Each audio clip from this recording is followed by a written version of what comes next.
Title: The Ghost Columns of Gbekli Tepe. Why ancient builders buried their own masterpiece. Description: 11,000 years ago, before pottery, before the wheel, before farming, hunter-gatherers carved 20-ton stone pillars arranged in intricate circles.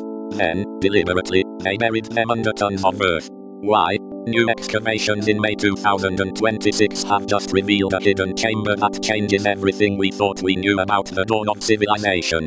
Tags: Gbekli Tepe Ancient Mysteries. Archaeology 2026 Lost Civilization. Prehistoric Architecture. Script hook: Imagine building a monument that took 3 generations to complete, using only stone tools, and then, for reasons we still don't fully understand, burying it so completely that it stayed hidden for over 10,000 years. That's not a myth. That's Gbekli Tepe. And in May 2026, a team from the German Archaeological Institute just uncovered something inside its buried chambers that no one expected to find. Introduction: Why does an 11,000-year-old site in southeastern Turkey matter to us today? Because Gbekli Tepe forces us to rewrite the entire story of human civilization. For decades, we believed that complex religion and monumental architecture only appeared after agriculture, after people settled down.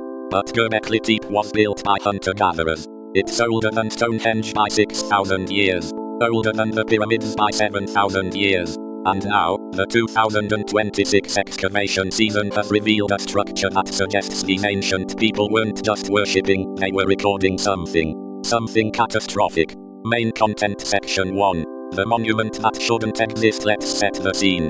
The year is roughly 9,600 BCE. The last ice age has just ended. Sea levels are rising. The landscape of the Fertile Crescent is transforming from cold steppe into the lush corridor that will one day birth agriculture. On a limestone hilltop in what is now Şanlıurfa province, a group of people, hundreds of them, begin quarrying T-shaped limestone pillars weighing between 10 and 20 metric tons each. That's the weight of 4 adult African elephants per pillar. How did they move them? We don't know. The nearest quarry was 100 meters away, but the logistics of transporting these stones without wheels, without draft animals, without metal tools, it's a mystery that engineers still can't fully replicate. The stones were set into bedrock sockets, arranged in circles, with 2 central pillars always standing taller than the rest. On the pillars, carvings: foxes, snakes, cranes, scorpions, boars.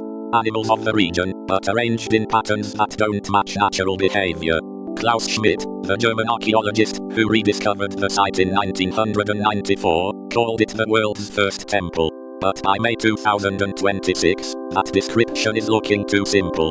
Section 2. The 2026 discovery. Here's what the world learned on May 12, 2026. Dr. Lee Clare, current director of the Gbekli Tepe Research Project, announced the discovery of a previously unknown subterranean chamber, what they are calling Enclosure H, located beneath the already buried Enclosure D. Let me explain what that means. Gbekli Tepe consists of multiple circular enclosures. Each one was built, used for centuries, and then deliberately backfilled.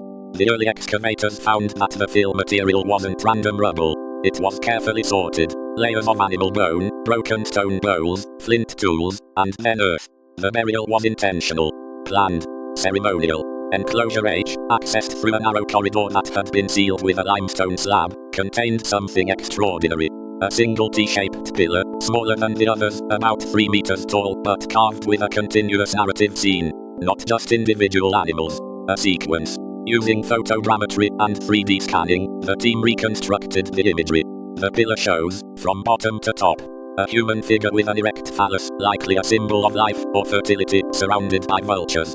Above that, a headless human corpse. Above that, a procession of animals moving in one direction. And at the very top, a large rectangular shape that Dr. Clare describes as a possible representation of the enclosure itself, seen from above. This is the first time Gbekli Tepe has given us what appears to be a narrative relief, a story carved in stone. And the story appears to be about death. Ritual death. Possibly human sacrifice. But here's the detail that has archaeologists arguing. The vultures depicted match a species, the griffon vulture, that was also found in the earliest Neolithic sites of Çatalhöyük, 1,000 years later. At Çatalhöyük, vultures were associated with sky burial, leaving the dead on platforms for birds to consume, as a way of returning the soul to the heavens. If that practice began at Gbekli Tepe, it means a specific religious tradition survived, unchanged, for a millennium. Section 3. The why Question. So back to the central mystery. Why bury it?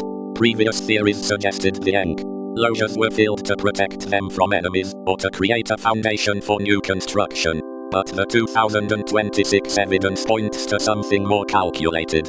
Geochemical analysis of the backfill soil, published in Antiquity Journal on May 8, shows that the soil used to bury enclosure H was brought from a valley floor 2 kilometers away. It wasn't local.